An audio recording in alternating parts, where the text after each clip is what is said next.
All right, thank you for everyone coming out tonight. I'm deathly afraid of public speaking, even though I want a big crowd. I think this is just the right amount. Um, so it makes it a little easier talking about something I have an interest in and just kind of more factual data stuff. So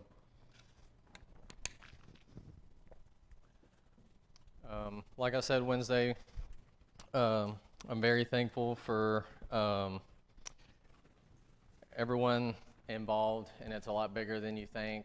We start working on this trip. I personally start getting information around December and start working with Marcia Hines and Tyler Quinn from Burns to get all the information in. But again, we're just so thankful for all the prayers and people responding with donations for items and then money as well that went towards trip assistances, the suitcases we used to haul all the donated items down there, the house builds and other miscellaneous purchases that we made for the trip to give out or do down there. Thankful for Stephen and Colby.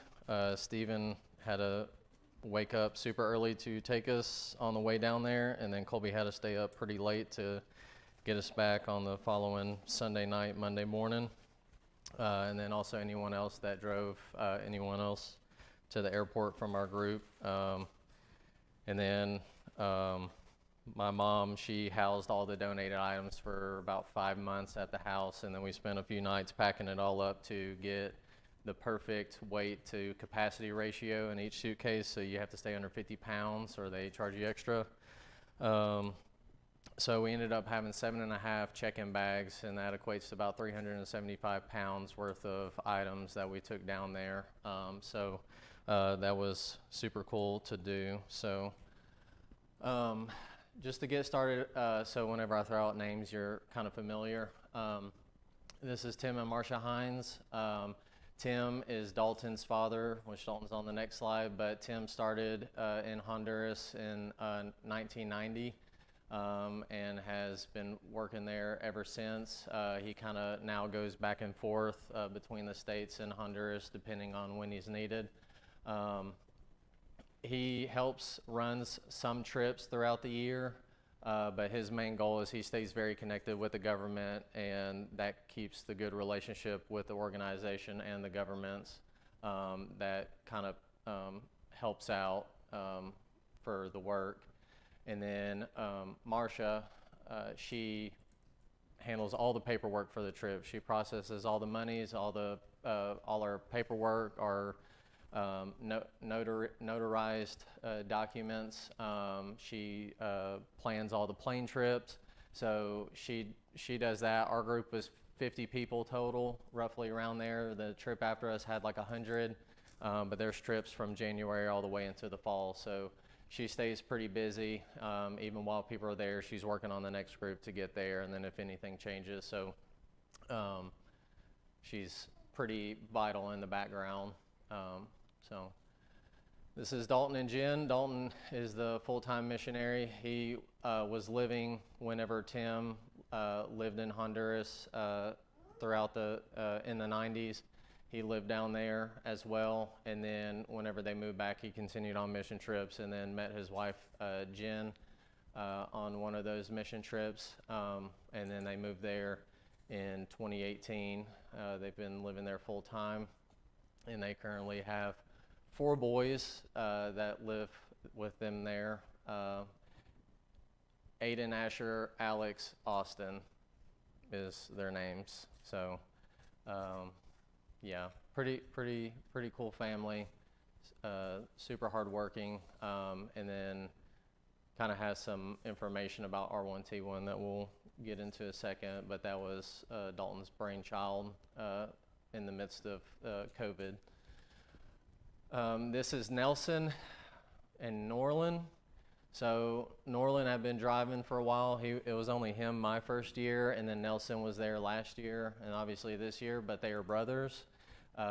They are very well-built men. I would say they're kind of an outlier to like a standard Honduran, but They both live in Tegucigalpa, and so they drive back and forth every day, but they know the ins and outs of every road. They can kind of control the schedule when we need to leave and get back, because they just know the traffic patterns throughout middle of of Honduras. But super cool guys, and I've never not felt safe while they're driving. Then we have Cisco. He's he's been there 3 years since. He's been going for a very long time, but I'm pretty sure he's been there every year I've been there. But he is mainly the translator. He is from the Orlando area, but will go down and spend time during the portion of the mission trip year and stays on the compound as well. Super awesome guy, super on fire for the Lord. If you get him talking about a story or anything, like, it's hard to get him to stop. He's very animated whenever he talks about these things, and he's very serious about it. And then I added in, he loves photos like this, so I just had to add it in because he likes that stuff. And then Ema lives next to the compound, and then this is his mom, Pamela. They live just outside the compound, but his mom helps Gail. She's the head nurse at the clinic next to Clinica de Esperanza, which is connected to Aqua Viva. And so since all he does is get out and comes and translates, he just hangs out with us all day and goes with different groups to translate. So it's very nice to have him. And he is Honduran, so, like, even though Cisco is a translator as well, Ema knows a little bit more ins and outs of Honduran lifestyle, so it's always neat to hear him give information pertaining to that.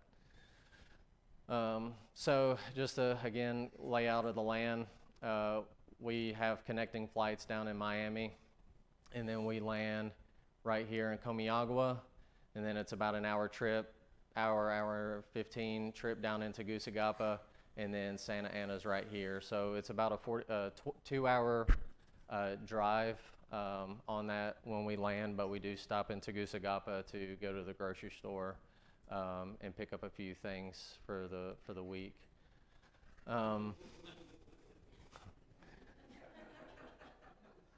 I do control the narrative when you run the slideshow. So we flew out on Saturday. Again, we had months leading up to this, a lot of preparation. Our trip was originally going to be the 20th through the 27th, but due to gas prices and the World Cup activity, Marcia struggled to get plane flights within budget on that day, so we ended up staying until the 28th, which is kind of nice because she threw out the idea of flying back on the 27th to Miami and then coming home on Sunday. We'd rather pay the money to stay another night in Aqua Viva, so that's what we did. But this was a very early morning. We left at 3 from the building, so not a light in the sky, but this was only 14 of us that could fit on the bus. We had 24 total. There was 19 from Old Union.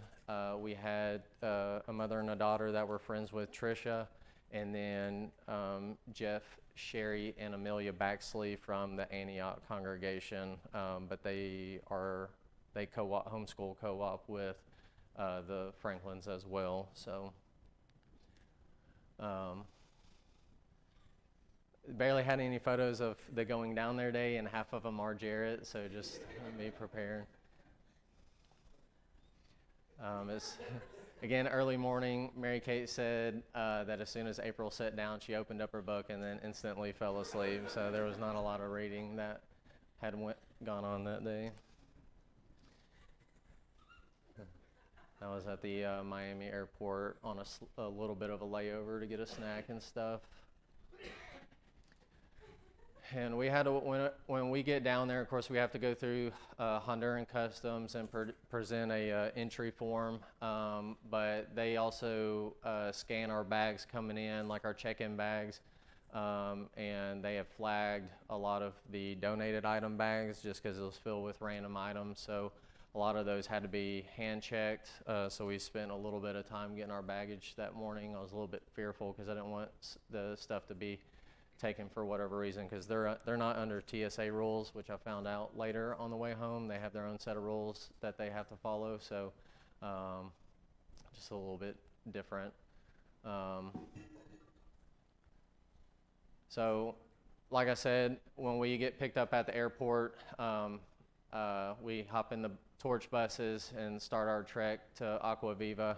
And then we didn't stop at Walmart this year. We stopped at a local chain called La Colonia. It was I thought it was a little bit nicer to be there. It was less busy. And that's almost like the first interaction if you're new to international travel, of just interacting in a different environment. But again, we have Cisco there with us, and then of course we had the Ramirez's with us there that year, or this year, and they were quite helpful throughout the whole time to do that. So we actually made it to Aqua Viva at a very good time. I feel like the past 2 years we show up in the middle of the night dark. My first year I was so discombobulated showing up in the middle of the night, and well, not middle of the night, but darkness, and so I couldn't get a lay of the land. But we got there, and then we had tostadas for supper that night, and then the Amelias found soccer instantaneously, so they got a little bit of activity. But you know, we just process everybody, give the late rundown of the rules for the compound, and when we're out in the community and stuff, and set up the bank so that people aren't carrying around all their cash they have brought from the trip.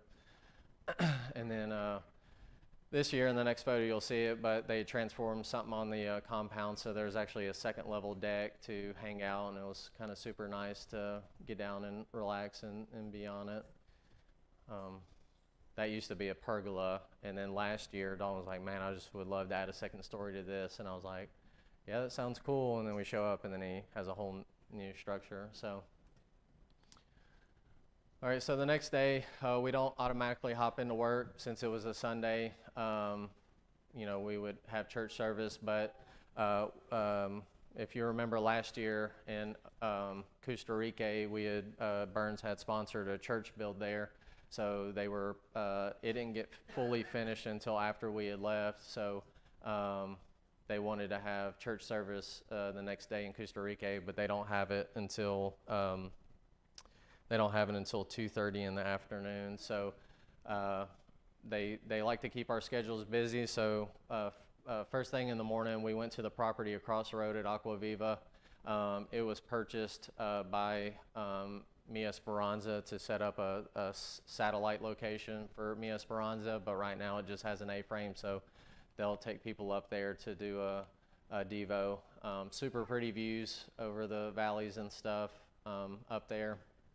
And kind of funny story, we had walked up, and again, this is first day there, and I'm looking around just counting our people, and I had accidentally left the back sleeves on the well, they went down, their room was like down further in the compound, and there was no cell phone service, so I had left them, so I had to walk all the way back down to the hill. Luckily Dalton was driving up, so we hopped in the vehicle and made it up for the Devo.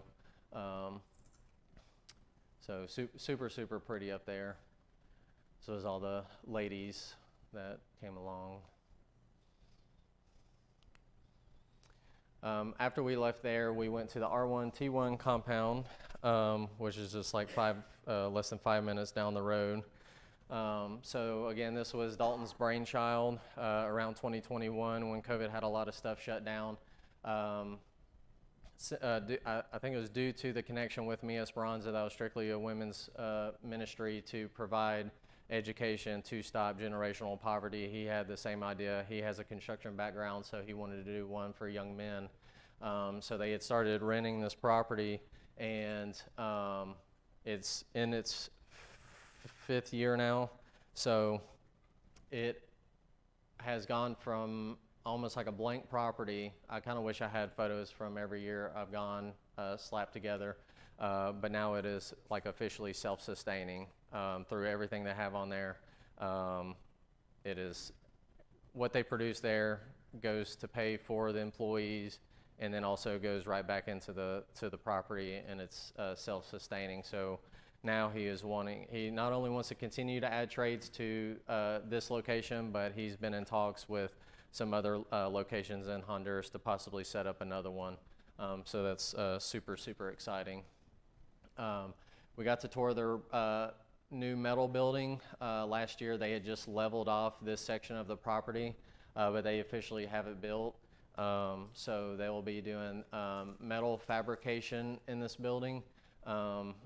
They produce all the doors for the block houses in here, so it's just continuously getting more and more in-house, all the materials that they're using for the houses.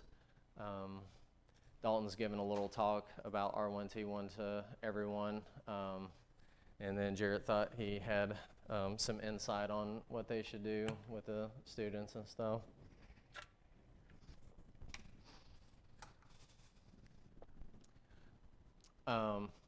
So this is a rocket stove they produce in-house, and this is stuff, one of the things you can add on to the block houses.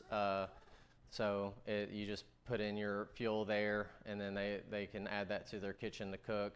But again, it's just nice to see things constantly being produced in-house and to help the students learn, and then it can turn in what they practice on can be used by homeowners.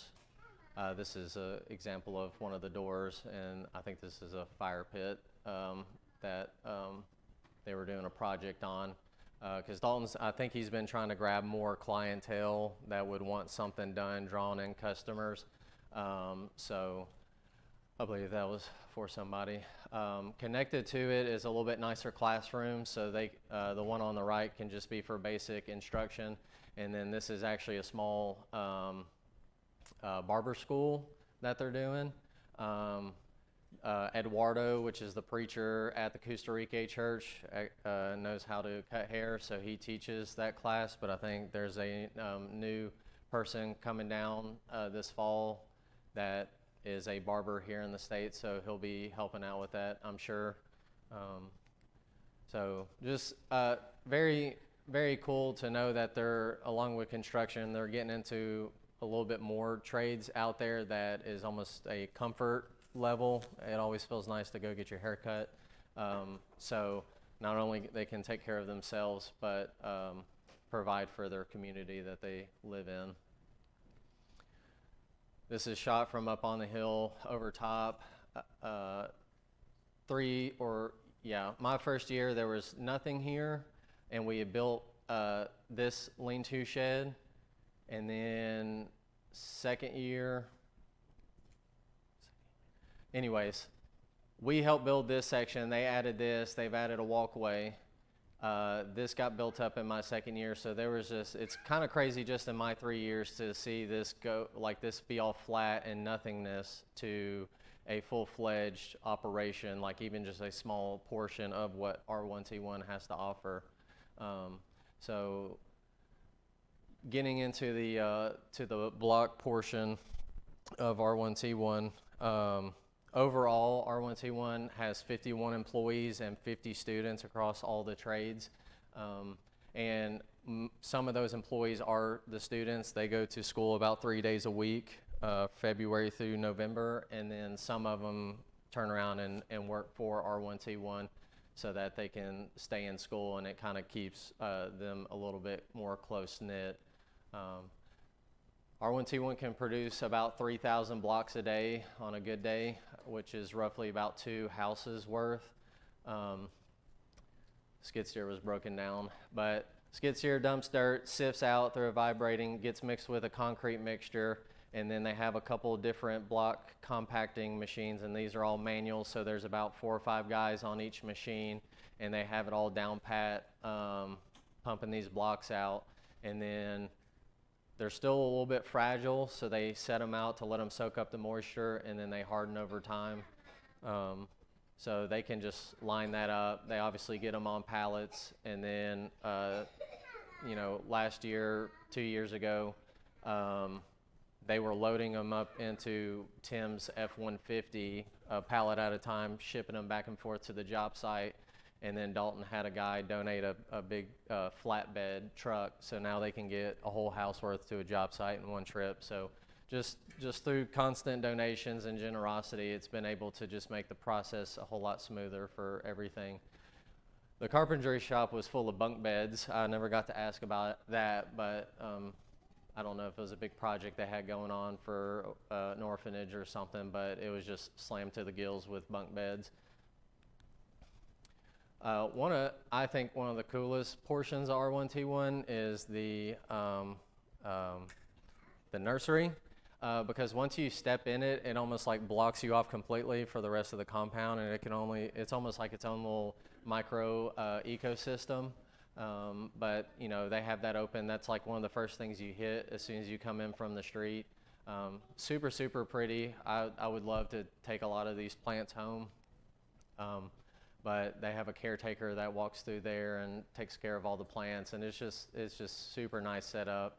And then last year, 2 years ago, we had helped build the building up underneath here and put the roof on it, and then they had painted it last year, and then they added a second story, and so now that's a full-fledged restaurant up underneath there that's open to the community.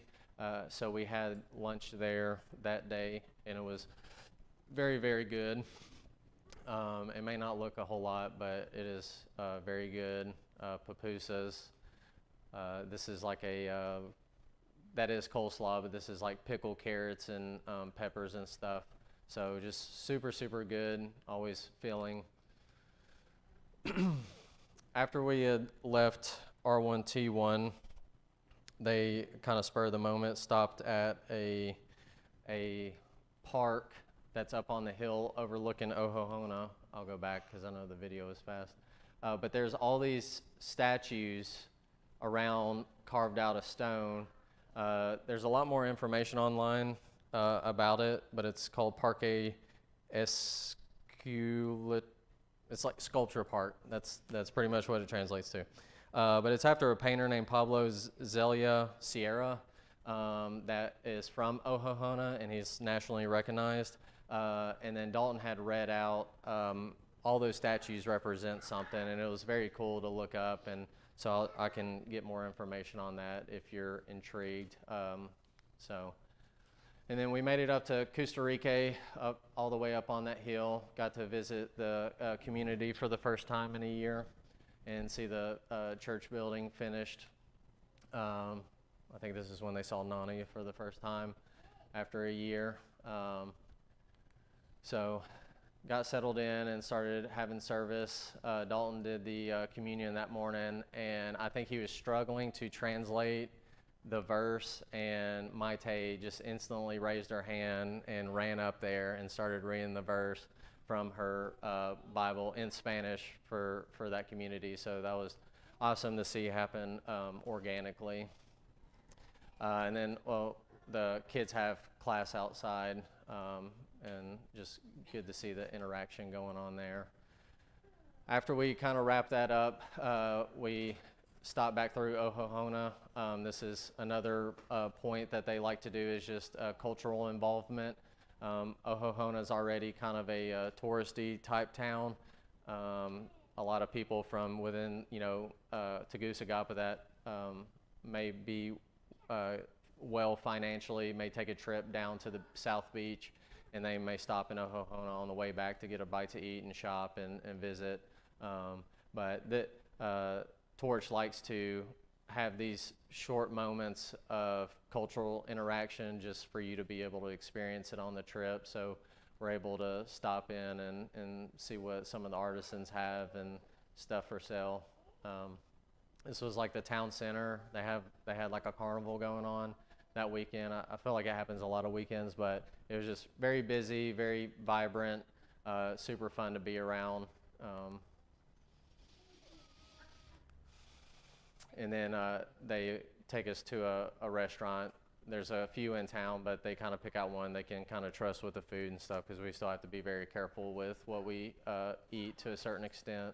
So we went to this restaurant last year, and it's super cool, very, very well presented. It's all mostly outside eating, and has the lights all strung up, and so everyone picks a table and shares a meal.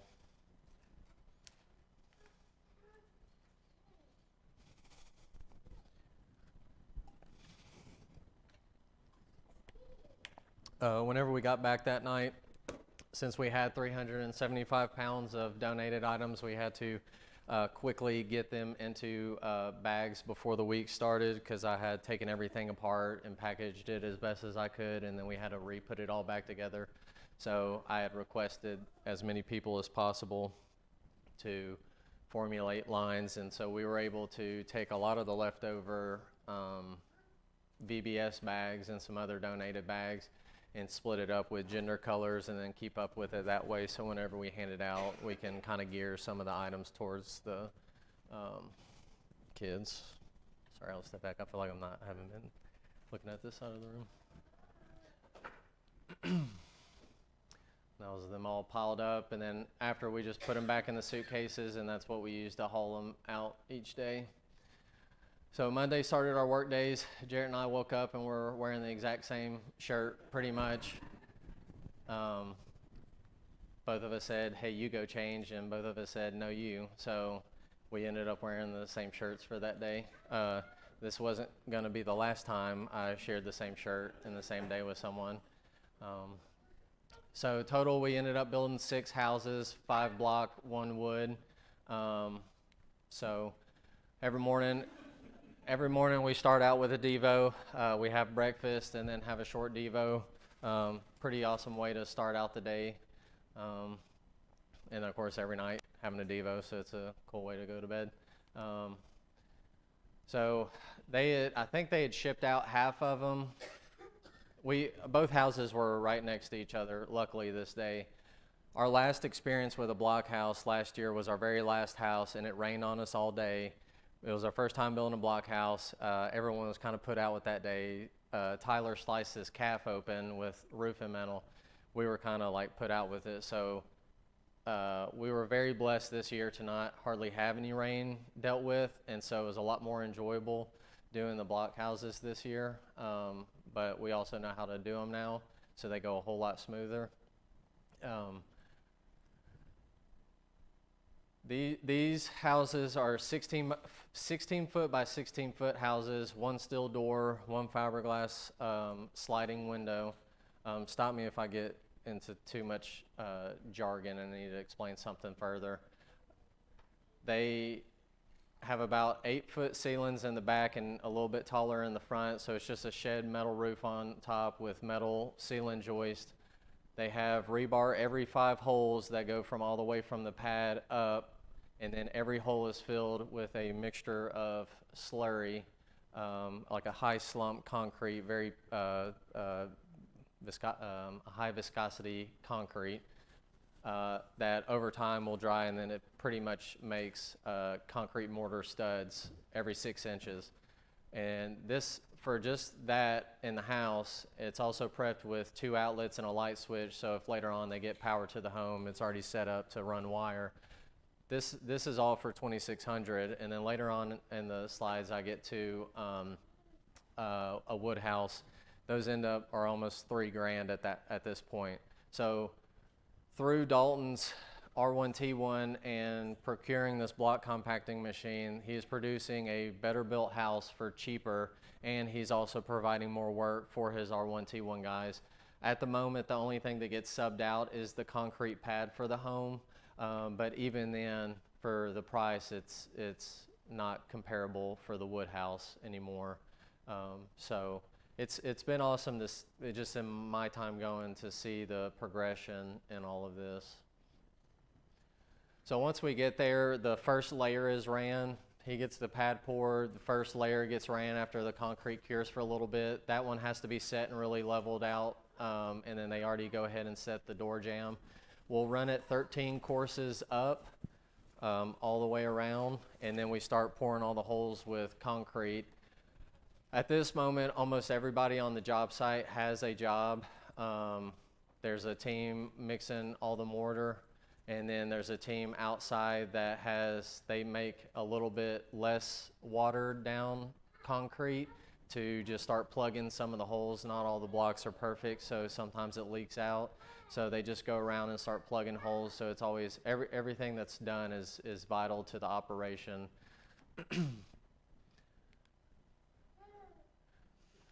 And we get them done so quick because we run a tight operation.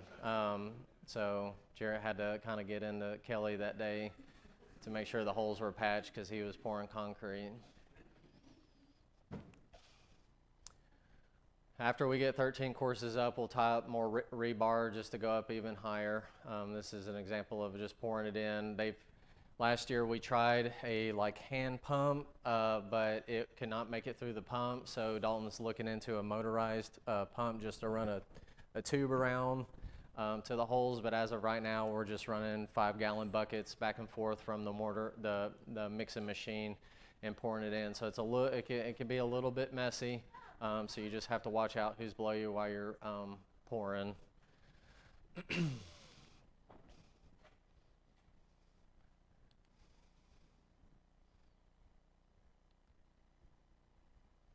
And then after that first course is poured, we just start running them up again, so a little bit more involvement inside within the house. Normally while all that's going on, after a certain point, there can only be so many people, like whenever we get the scaffolding set up. But normally during this time, as soon as we get there, Cisco and then this gentleman right here, and then this is Dennis. He is the pastor at the Aqua Viva church, the church that's connected to Aqua Viva. And then this is his wife, Martha.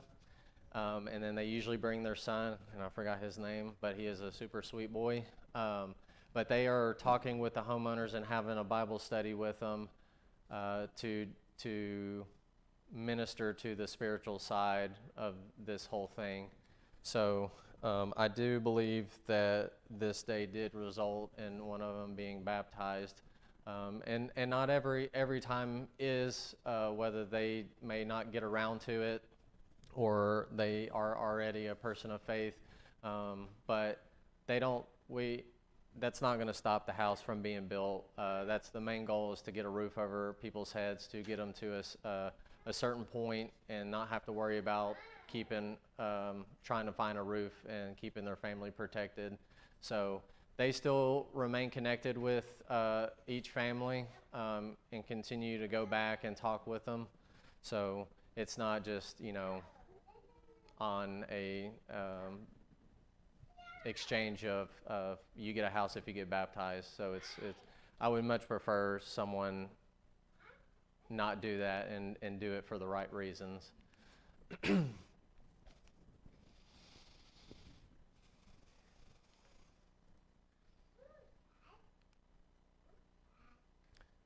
So this is towards the end, and then they kind of have to bring in a welder at this point. They actually weld the door. They drive rebar into the door jamb and then connect the door with welds, which is, again, super nice and super secure. So we're not as involved here.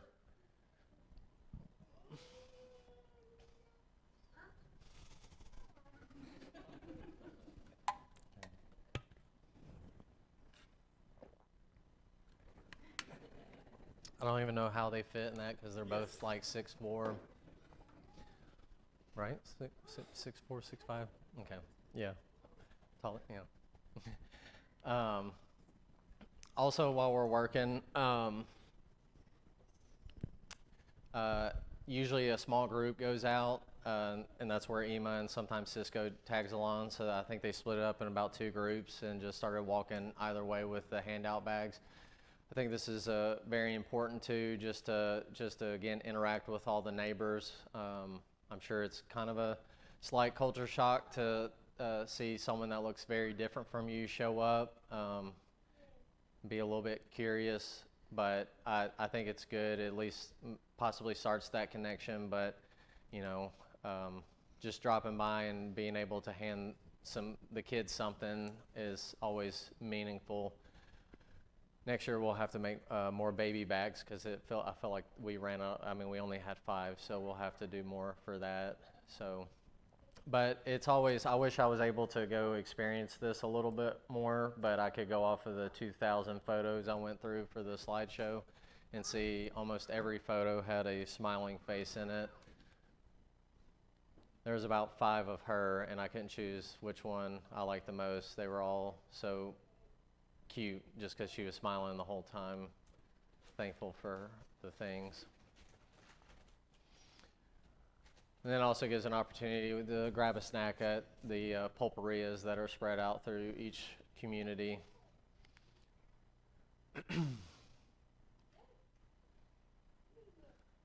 It was kind of hard to see. I couldn't make it any bigger, but April is jump roping in this photo. So she had all these kids watching as she demonstrated jump roping.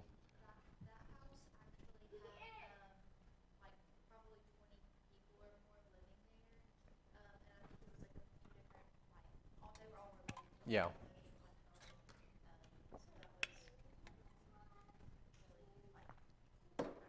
Cool. Yeah.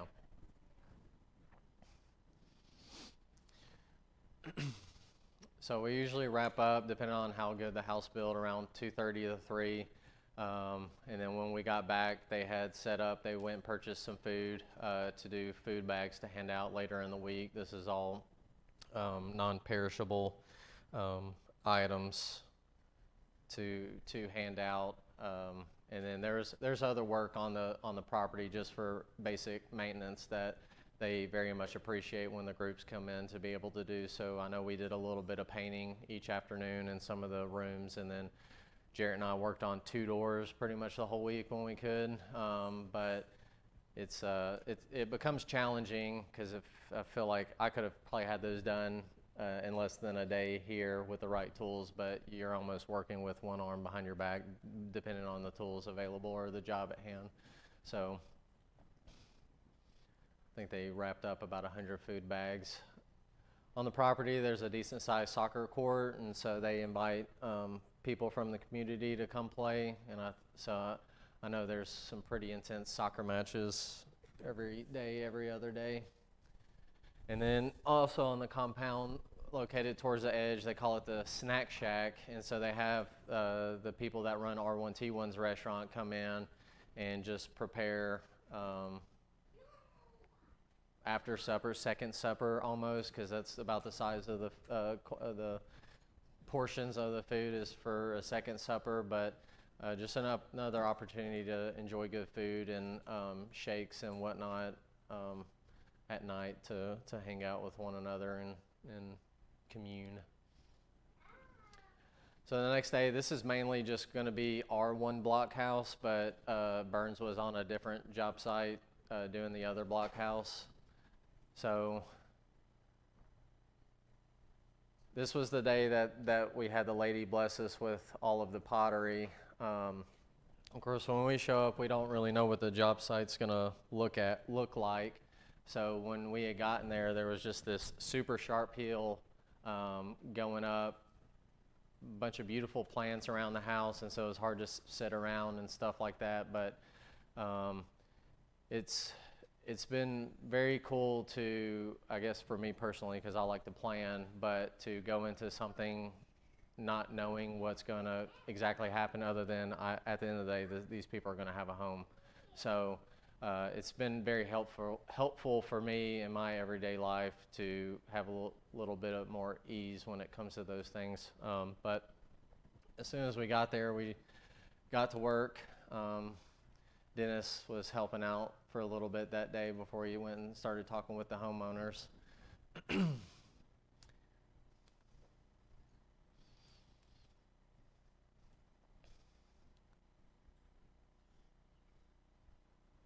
was very fun to look through, again, the 2,000 photos, and I would see almost all of them with smiles, or I didn't really see any bad faces, so it was very enjoyable. And I think that's what Big Al had a Devo that first morning, and that was one of his main things, was talking about working with Joy this week. So I think everybody digested that well from him.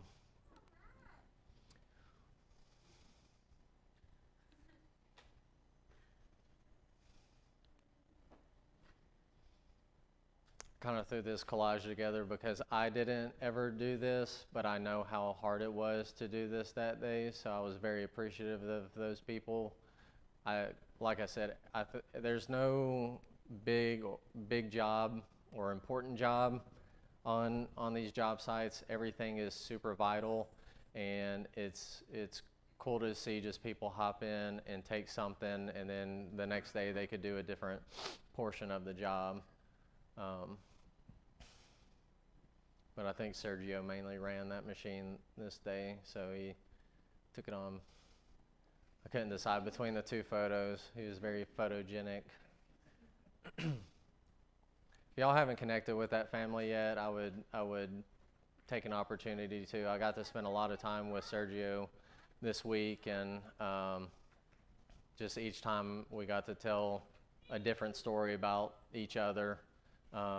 And so it was very cool to learn more about him and talk to Miss Maite and just be able to see how well they work. And obviously it comes a little bit easier, but there was some drastic differences from their life in Mexico versus here. There was huge differences, but it was nice to have them for the language barrier and to help out there. I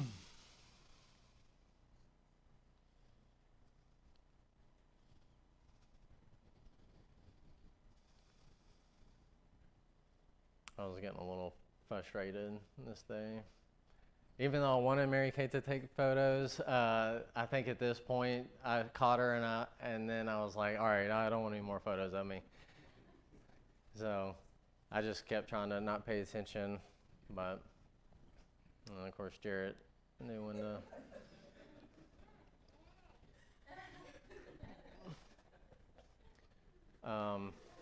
Also at this place, somehow there was like this mud walkway in front of the home, and we, I don't know if it was suggested or we saw this stack of tile, but I think I had a photo and I took it out to put this one in. I don't know why, but right here there was a walkway and there was a bunch of these old tiles they had taken off, and so normally, sometimes at the end we just have like a bunch of mortar left over, so we made a walkway out of those tiles to around the side of the house, and then we found this one blank white tile. This was like the only white tile that was in there, and so Jarrett cut across with a grinder and applied it to the house. So it's fun to add those little touches, even without the cross, just adding the little touches on the homes for the homeowners to make it a little bit easier is always nice.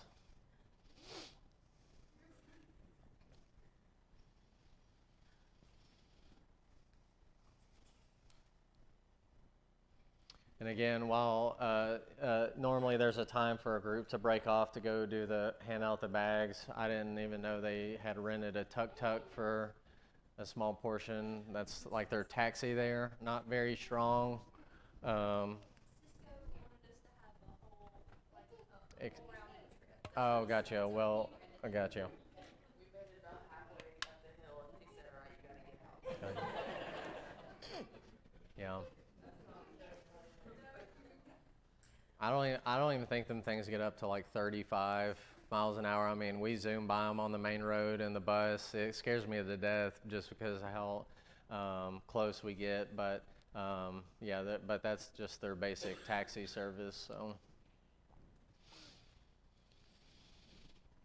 this was around the back of the building with the. After we had that conversation with the homeowner, she was giving us those smaller jars, and then I had asked if she had any more that we could purchase to take back home and give gifts, or us have those souvenirs. And I'm thinking in my head, I know this is coming direct from a homeowner, so I like knowing exactly where it's the money's going, I guess. Or I know I see the hands that are making it, and so a few of us walked around back because they fortunately had a toilet that day that they blessed us with to use if we had to, but around back is where the pottery was, and so they had taken us, beginning just said, here, you can look in here, and then the father and son were like, well, hey, do you want a demonstration? So we all grouped up in that building, and then the son has actually won awards nationally in Honduras for his pottery making, but he was giving most of the talk that morning, and then Irma translated for us, and then the father hopped on the wheel. And then most of y'all know, like, the ones we have here is like a pedal that turns for the pot making. So this is similar. This is his spinning wheel, but that's connected to a rod, and it's like a big tractor tire up underneath there. And he's just kicking the top of the tractor tire. So in my head, this is a little bit more strenuous than just pushing a pedal to make it spin. And then I'm just thinking all the years he had done that to make the clay pots and whatnot. So that was a super, super cool experience, just to have this impromptu interaction with this family, and then just go through the stuff that maybe they haven't sold yet or never would be able to sell to take home, because we found the beauty in it. So that was some of the ones that she had gifted us. And then this is some of the finds. And it was very hectic to get all that home. I think I unloaded my carry-on and then wrapped each piece and then packed my carry-on back with just t-shirts. And then I didn't let anyone touch my carry-on on the way home, because I just didn't want to break anything. But I found a crucified Jesus that I found 2 of them that they had made. I ended up gifting one, but I had it back in the room that night, and I had it in the bag. I brought it home from the people's house, and I sat down to take my boots off, and I clipped one of his arms, and I broke it off right at the elbow. But luckily, I found some super glue and glued it back. So that was the one I was planning on keeping anyways. So the other one, the rest of it all made it back safely. This was a very split day. So the night before, Tyler, Quinn, and I realized that we didn't have Mi Esperanza on the list, and that's kind of a highlight for a lot of people. So we took a vote the night before. About 30 people went to Mi Esperanza, and then there was about 7 or 8 that went to the block house build, and then I took the remainder of the group to the wood house build. So we'll start out on the wood house. Again, I didn't know exactly where it was, but I knew it was up in Costa Rica. But Costa Rica is up on the hill. I've been pretty far back in there, but we went the furthest back I've ever been, and it actually went to the point where we started going down into a valley. So the vehicles could only take us so far before we got out, and we had about a 20-minute walk downhill, which was nice going in whenever you have all your energy. So we showed up, and it's just this wide open lot. There was one other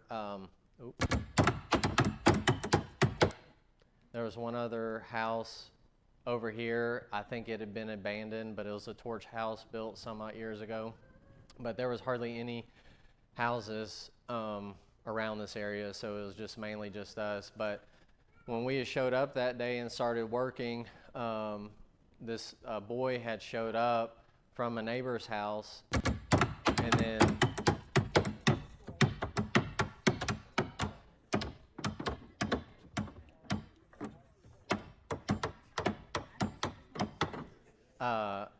he came from uphill at a neighbor's house in his pajama pants, reached in the bucket, slapped on a canvas tool belt, loaded up with tools, and I think I talked to, I don't know if it was an intern. I think it was an intern that's been before. I think it was Ethan right here. He was there last year.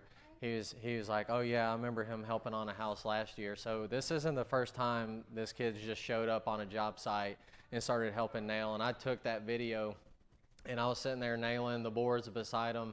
And it took me a couple boards before I realized, I was like, man, this kid's really, really good. Like in that video, he missed probably twice. And it was just, that was awesome to experience the love the community has for one another, to see and help each other.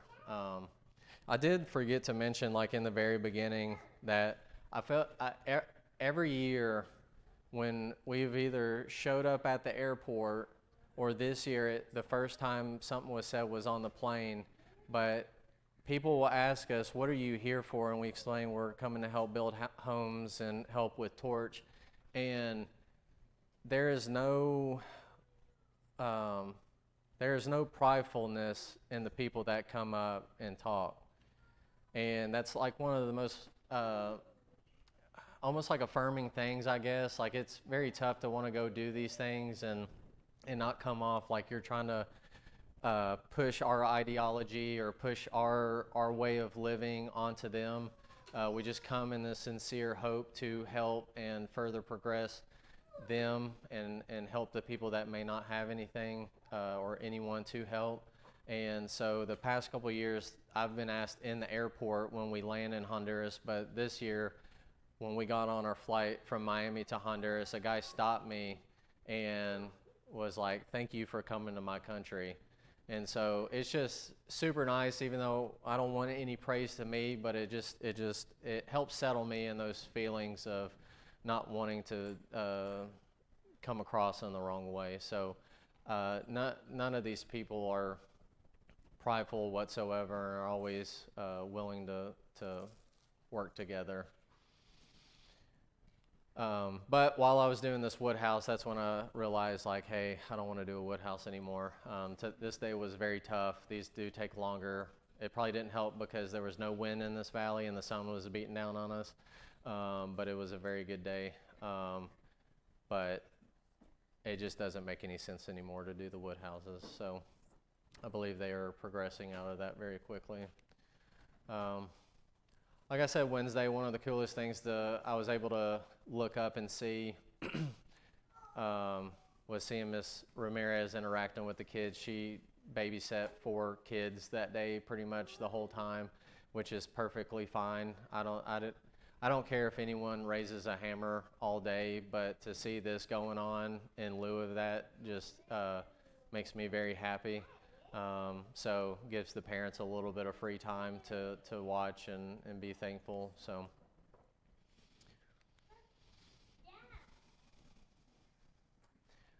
I did get to see that he took this puppet and was bothering his sibling with it. So this is the family. It was a single mother with 3 kids. I think this was just another family member, like a cousin or something. But you can barely see it, but he was not. I asked them if I could take a photo of just them in front of the house, but he was not happy to stop playing. But she had owned this property for 3 years, and I think this is going back to like this thing of like you go in and you're like, oh, well, what are these people, what have they been doing to not have a home, or why do they deserve to get this home? And I think this is starting to realign your ideology behind that, because you're like, well, they could afford the property, but why couldn't they afford to build the home, or why are they getting the home for free? Well, she was given or had purchased this property 3 years ago, but then couldn't pay for anything else and couldn't get to a point where she could save any money because she had to continuously provide for her family. And so she had been hopping between family members and friends in their homes for 3 years. And then she got connected with Torch, and we were able to get this home built for her. So now she can take that, have a little bit of breathing room, and have a roof over her head and a home to call her own, and then progress from there. I don't know if they wanted to take a photo with me or not, but we worked with Kevin for almost every single day that week, so it was cool to, I had met him last year, but to work every day with him, so we got pretty cool with one another. And then this is Christian, who Sam spoke about Wednesday. This is Dalton's right-hand man, and a very important person to his community, and he lives in Costa Rica. We've been helping Dalton support him for about 2 years. My first year, we'd asked Dalton, like, what's the number one thing you need right now? And he said, I I need someone to take on Christian's portion of Christian's salary so that I can know I can keep him on full time, and then also money can be allotted somewhere else. And so we had taken that on, and so for about 2 years now we send money monthly, and then that gives him a standard salary there, a very good salary there, so that he can continue to provide for his family and help out his community. He can also stay on with R1T1 for a constant job that further takes load off of Dalton to direct his attention elsewhere. Just a slight sad note, Christian and his wife have been trying for a child, and she just recently had a miscarriage. So, keep them in your prayers. I know that he's wanting to make a family, and so I don't know what access they have to medical things currently. So, if you could just be mindful of that. As I said, it was a nice 20-minute walk down, but the walk back was uphill the whole time. And we had brought a suitcase down for the handout bags, and they were like, hey, let's put it on the truck. And I was like, no, what if we come across kids on the way back? And about halfway up, we hadn't seen a single kid, and I was like, if we had put that thing in the truck, there would be kids all over this place. But now that we're having to carry it, we didn't see any kids. So we just passed the bag around whenever we would get tired, but it was good. We were able to stop at a pulperia right at the top of the hill and get a snack, so that was very nice. This was on the block build that Jarrett and Tyler Estes went to, and then there was a few other guys from Burns. They got this thing knocked out with 8 people, so again, it just shows the efficiency of just even a block house with a few people. This is the house that it was the county governor and then the federal secretary of housing for Honduras showed up with Dalton to look over the home and to see it all. So that was very cool to see. That was probably the highlight note for the thing. And then the second highlight note was that they were able to work for about an hour without talking to one another. Okay, 2 hours. So it was kind of crazy to hear. I was kind of jealous. I was like, oh, that sounds very cool, because ours were like hammers and chainsaws and people hollering over the chainsaws. And he goes, yeah. And they were like, yeah, we didn't talk to one another for 2 hours. And I was able to find a video, and it was very nice.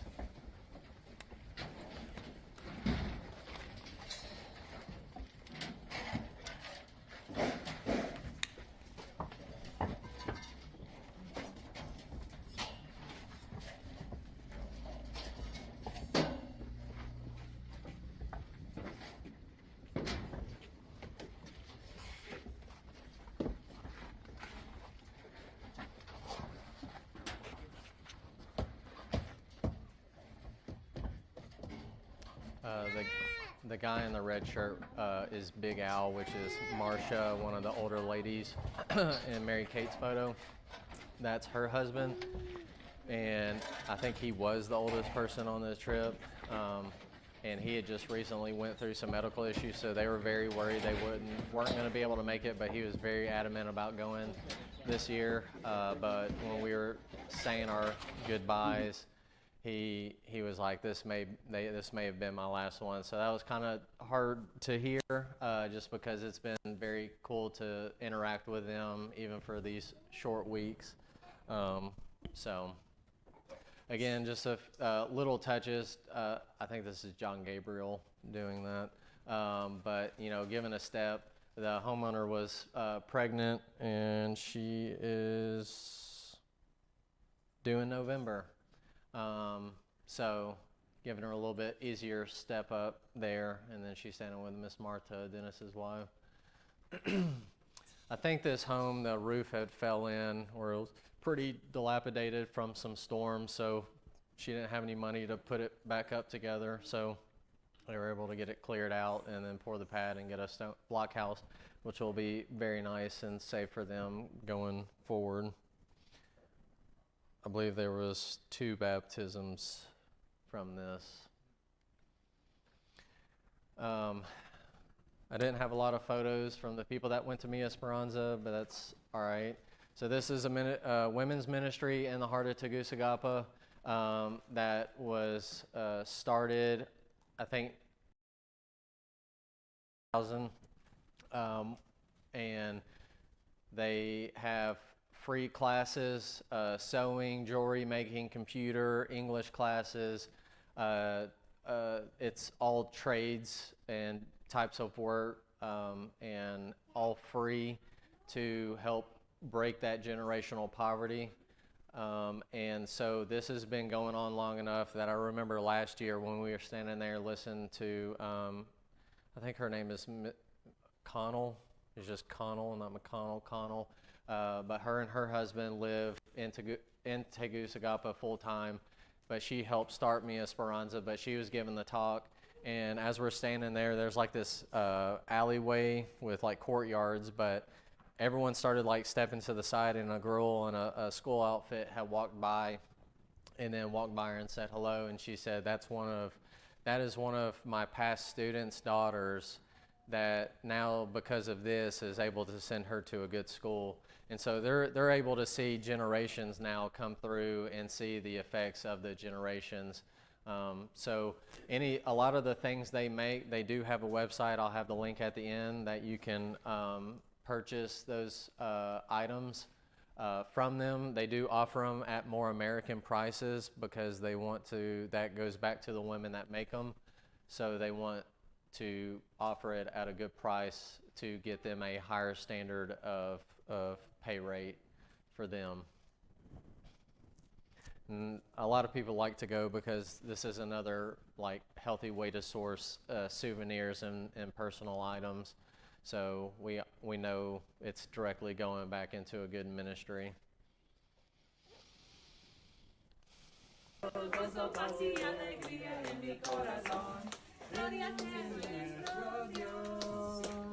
So when we got back, normally every afternoon, you know, we if there's no thing to do on the compound, we're hanging out. But the next day, we were preparing for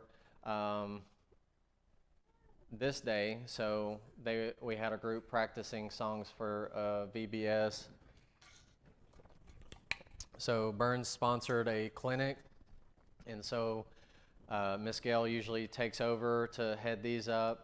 But we're able to go into a community. I've personally never been to this one before, but it was pretty far out. It was about a 25-30 minute drive to there. But they're able to offer them free medical and dental services for the whole day, or they take whoever's in the community. And so while that was going on, we did a small VBS and fair. On the way there, we got pulled over, so I had to take note of it because we had never been pulled over before. But what I gathered was this guy, the police officer said that Nelson's license, it's kind of like having a CDL there. All the trucks are small. It's either a small truck, like a Toyota Tacoma or a Ford Ranger, or a big old truck. There's like hardly any in between, so you have to have a special license to drive buses and dump trucks and stuff like that. So he was trying to say his license is messed up. Luckily, Nelson or Norland was behind us, so he got out of his bus and came up there, and he looked like a boss. Like he was coming to tell him, not in a rude way, but he was like, "Here's my license. He's good. You know, blah blah blah." So luckily we got out of that because I was worried I didn't want to walk, and no one else can drive. So we get there. It was a little chaotic whenever we first got there, but luckily they had this school and it had classrooms, so they started setting up in each classroom, setting chairs outside, and then people quickly started taking information, just basic information, so that they can be in contact with them later. And then we were, this is like a reader station. So Sergio, and Maite worked out that, and then they would kind of be pulled sometimes to help translate. And then even inside the classrooms, they set up individual tables, and there was like a nurse at each table to take basic information and blood pressures and stuff. And so this is for people who are medically minded here.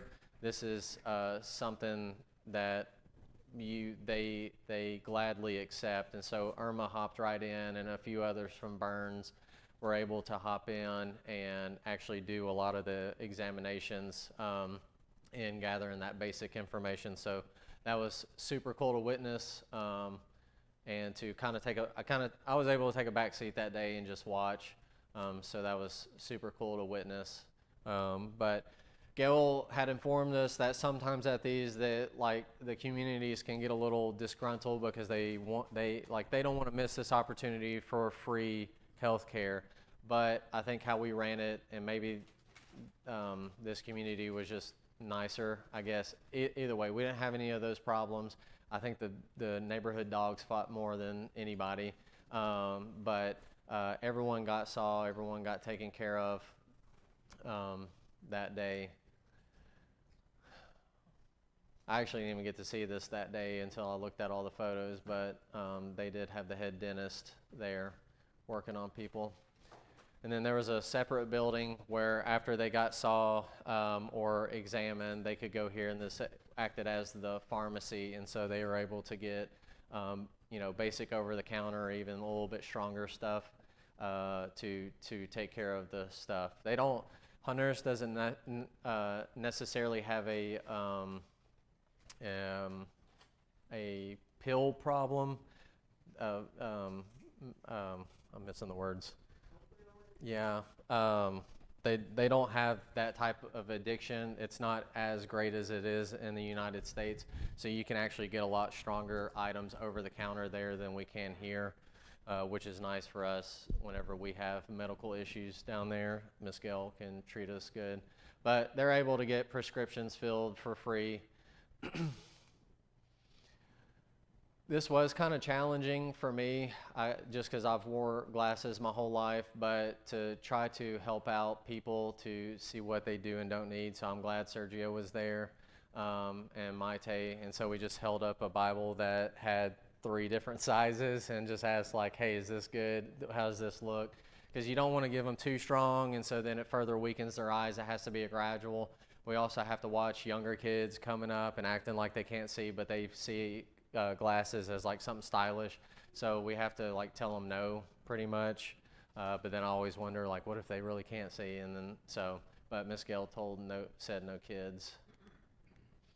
So after we get all the parents set up, we got all the kids to line up, and we sung VBS songs and did a VBS skit with Daniel in the Lion's Den, where we had people act out each part. I like this photo because this was the biggest dog I've seen in Honduras in 3 years. But he was like super nice and super laid back.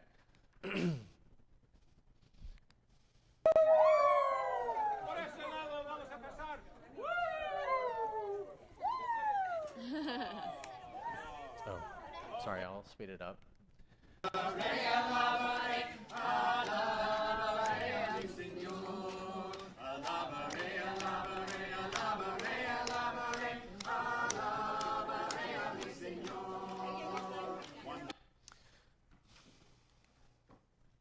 After we asked them questions, after the VBS skit asked them questions just to make sure they retained it, and a lot of them got the questions right, but it was just, after then, it's just further interaction with the community. April's Polaroid camera was a huge hit. She'll have to probably bring twice as much film next year. But I didn't realize this, but I was like, oh, she was running a baby photo shoot, and then Mary Kate was like, yeah, they just kept bringing their babies over because they want a hard copy photo of them. So it's just like little things like that that we kind of don't think about having. So that was neat to see. Jarrett was the popcorn man for the whole trip, pretty much. He got pretty good at running it and providing popcorn. Dennis's son lost his ball on the roof, and as soon as I got it down for him, he ran up and gave me a hug. So, and then a little bit later, all the food bags, so group went out in Tim's truck to pass them out, and so sometimes you're able to interact with the homeowner, and sometimes they're gone for the day or don't come to the door, so it just gets dropped off at the doorway.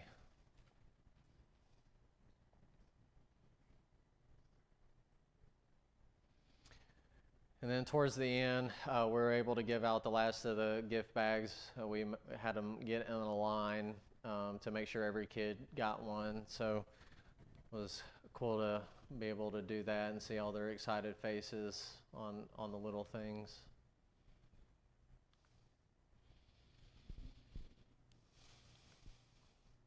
Then we had an impromptu visit to Master Chicken, former Polio-Landia, but it's a very good restaurant, very good priced chicken.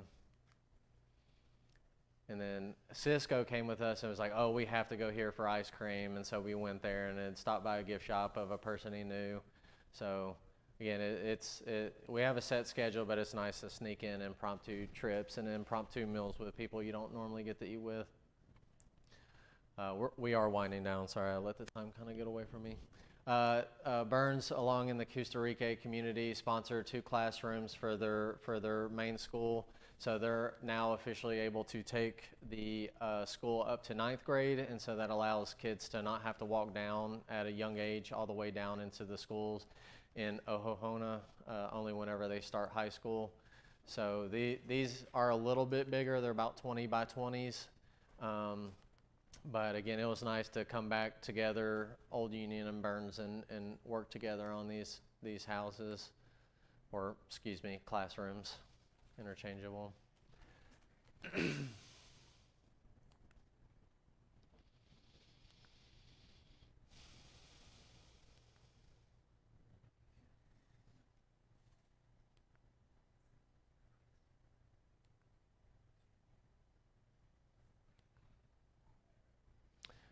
This is Susan, the other old lady in Mary Kate's photos, husband, and he's always a trip to talk to.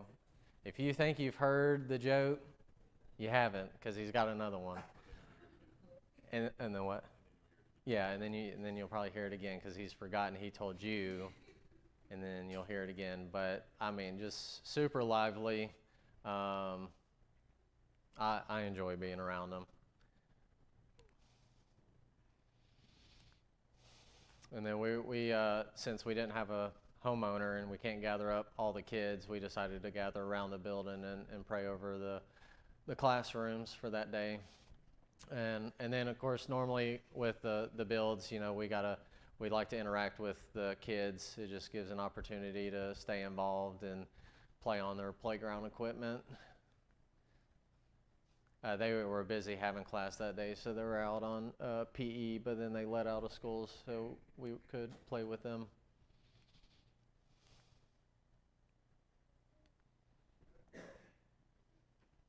Always enjoyed coming across the photos where everyone's smiling.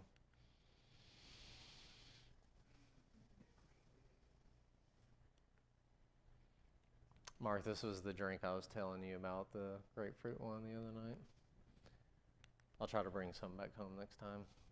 And Saturday, our last day, was a slightly easier day, but I had never been to the Didasco Orphanage, which was on the north side of Tegucigalpa, so it was a little bit of a drive, but we stopped at Sam's Club and picked them up some groceries just for us to share a meal with them, and then also for them to have just in supplication. This is Austin, Dalton and Jen's youngest son, and he was just hanging out the side of the bus the whole time. And I was like thinking to myself, like, what are babies missing to see in the United States when they got to face around backwards and stare at a car seat the whole day? And then he was arm out window the whole time, and I'm like, man, the things he's going to see in his first few years is just unbelievable. So we would have to pull him back in when trees came by. That got a little scary. So we got there and immediately just got somewhat introduced to the kids. There wasn't any like super young. They were all like in their teenage years, I would say. But they welcomed us, and and we're excited. We decided to do Saturday because they wouldn't be in school, and so this was a good day for them to have something to do with us or to give them something to do and play. So we brought the groceries in. I have to ask him why the potatoes were so funny. I have no clue. But we prepped some chicken for everybody and then shared a meal.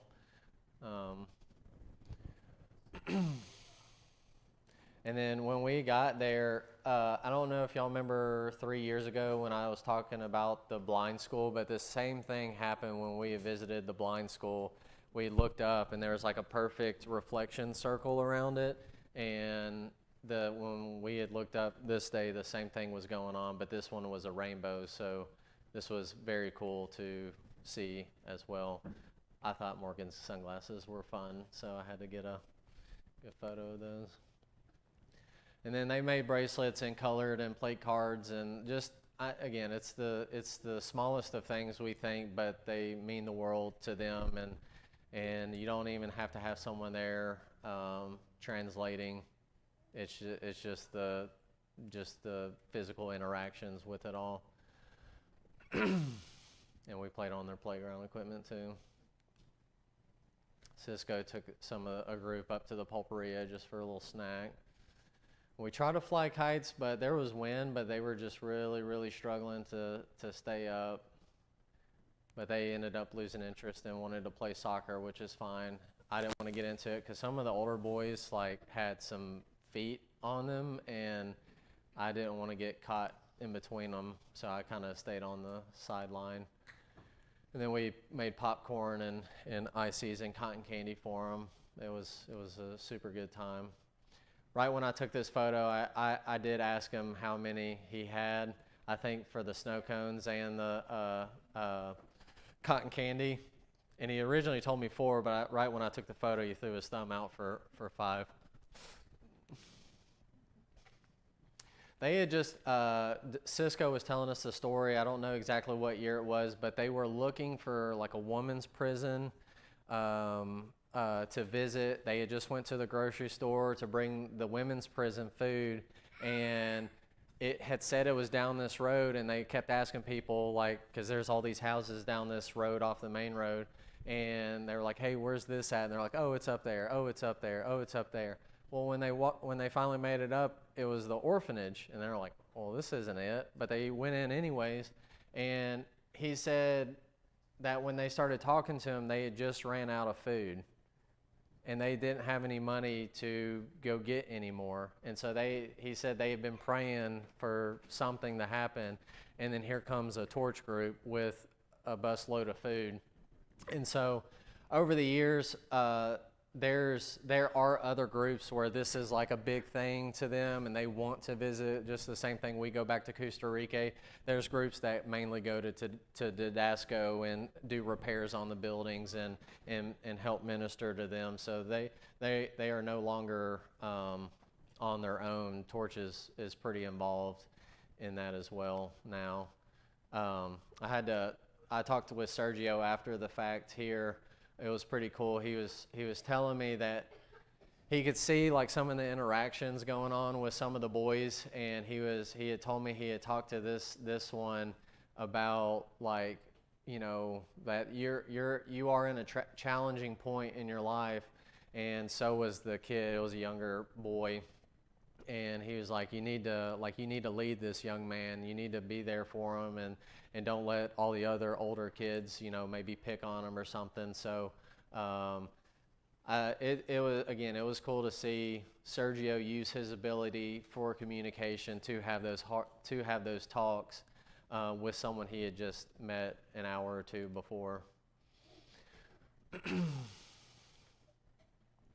And then Mary Kate wanted me to add this in, but this looks really like our dog back at home. And so like she had talked about, she had been missing our dogs. And then on the very last day, this dog was a dog at Didasco, and he looks very much like our dog Willie that we got from Taylor. Again, wrapping up now. We didn't have any photos going home. I think everyone was tired. So I just interjected a photo of Mary Kate took some photos of some of the flowers at the Pottery House that day. But one of the things that has helped me that I have taken away from going is not knowing who we're going to help, what their situation is, where they've been, and just going and providing what they need in that moment or what they've requested from Torch. And so on the way back one day, I've been able to get a lay of the land pretty well. And so I realized we were about to drive by last year Miss Brenda's house. If you remember the jump roping photo with Stephen, this was this house, single mother with 2 boys. She had to work 7 days out of the week to send her boys to a good school. And so anyways, I knew we were coming up on her house, and I knew she had painted it. And so here's a photo of it painted, the one we built last year. And then they had told me that she now owns her own like car washing, like just detailing thing. So it's cool to get an update. I wish we got to go talk to her, but I'd like to think that through that she's not able to work as much, and now she can attend church and still be able to provide for her boys. And then through this week, because I know how to do things, and so I can kind of go on autopilot, step back. I can look and see Miss Ramirez playing with the kids, or this happening or that happening. I'm also able to ponder, and as much as this is important to me, and I'm very glad this is a ministry here at Old Union now, I don't want it to be overshadowing anything else we do here. Just like I think it was Mary Kate that said, it's a yes and. It's not either or, it's a yes and. And so like I put this photo in because April, or no, that was you, sorry. She was wearing the Mark 12 shirt, and so if you ever think, you know, why we got people hurting here, why go there? Or you go there but don't help, you know, it's a yes and. That we just so happen to happen upon Sam and Tyler coming here. They have been going to Honduras, and then now this is a mission trip we take. I've been reflecting on that this is happening all over the world. Every country, every state in each country has some sort of mission ministry going on, and just know there is some sort of church or organization also involved in that. And then same thing, we do have things going on here. And so it's very fulfilling around this time to go to Honduras and then immediately come back and do Mark 12. And then also know we have the pantry going on. And so I don't ask a whole lot, but to reflect on when we have a lot of work to do, a lot of hands make little work. You see how many people are on one job site, and we can get a house done in 3 hours. And so same thing with any of our ministries here is the more people we have involved to help out gets the job done easier and quicker. I'm not asking for involvement, you know, as much as I am in tune to lining up Honduras, working from December all the way through June, and then I'll get tuned up back in the fall. And then Heather and Gary be involved on the pantry. I don't expect them to come be super involved in Honduras, and then I don't have the bandwidth to step fully into the pantry.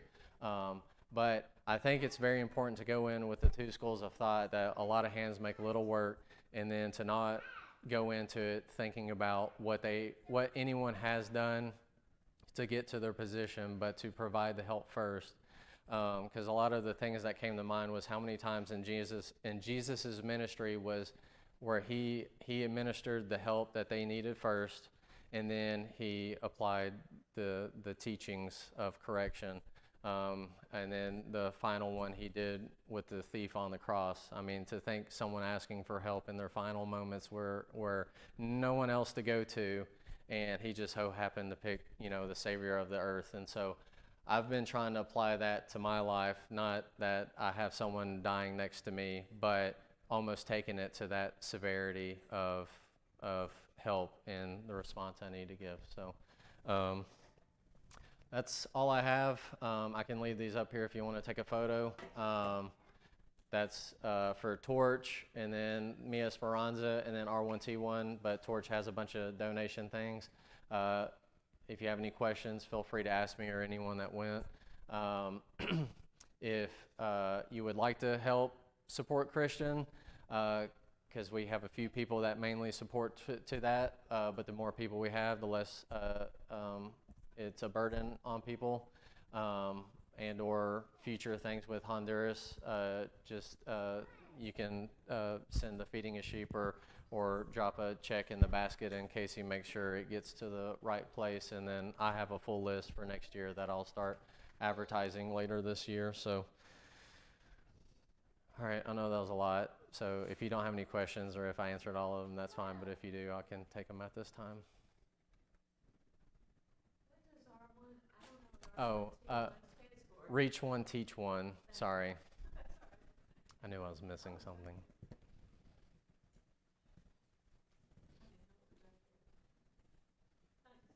Yes, ma'am. All right. Well, thank you all for coming. Sorry it took a while, but I appreciate you being patient. Glad we didn't have supper after this. Y'all would be really mad. All right, I can pray us out and then we can dismiss. Again, Father, thank you so much for this day. Thank you for this time. Thank you for this group that has gathered together to hear me talk about Honduras. And again, just so thankful for the group that went. Thankful for everyone that applied themselves in it. Thankful for everyone involved that participated in getting it up off the ground, Father, and just ask that we continue to let it grow here along with all the other ministries that we have here at Old Union. Father, just again, most of all, thankful for your Son who has taught us the ways to treat people, and I ask that you continue to break us down to understand those teachings further. And it's in Jesus' name that I pray. Amen.